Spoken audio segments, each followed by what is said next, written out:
resonates a lot. And I've never heard anyone talk about how intuition mirrors our physical senses. And I really, really like that piece. And I mean, there's a lot that you talked about that I really like, especially the part about you start to trust more and more. And I think that's a really big part of it, right? To trust your intuition, because that's where you kind of build up the confidence. And then maybe something small that you've manifested happens. And you start to be like, okay, maybe I'm going to trust a little bit more in this and I'm going to go for something a little bigger. And then that starts to happen, right? And then you start to get this confidence with it. I'm going to ask you, where do you think intuition comes from? Is that your higher self? Is that a part of you on the other side? Is it your guides? What is that intuition? Yeah, that's a great question. I think it comes from multiple places. Um, Certainly your soul, because your soul wrote out and gave a general guideline to what you were here in this life to do. You know, your soul said, okay, we're going to learn these lessons, we're going to do these things, and we're going to have these kids, and we're going to meet these people. So I know, I don't believe, I know that your soul's a great source of information, but you also have a team of guides that work with you.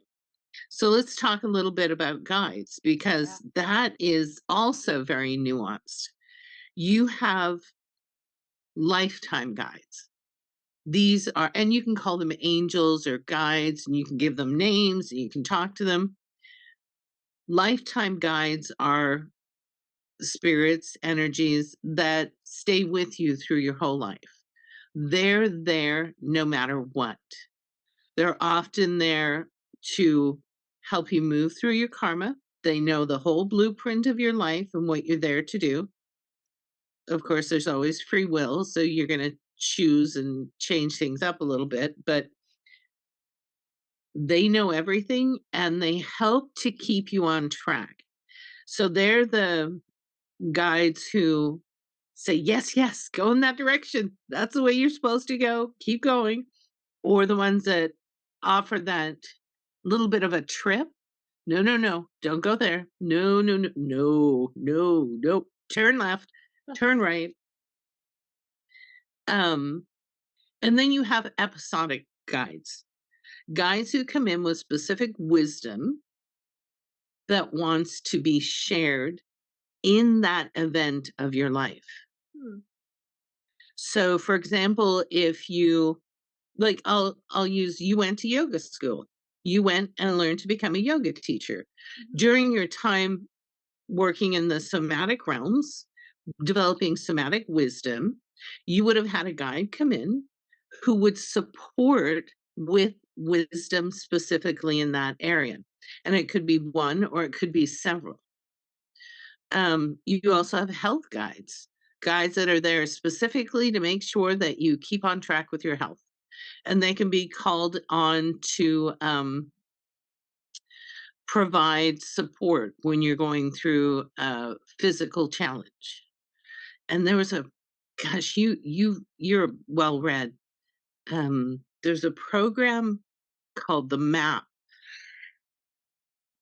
Did you say the map? The Map, and it was Okay. a specific pyramid that you put yourself into and dropped in your guides and they helped work on your physical being. It's a book back in the 90s.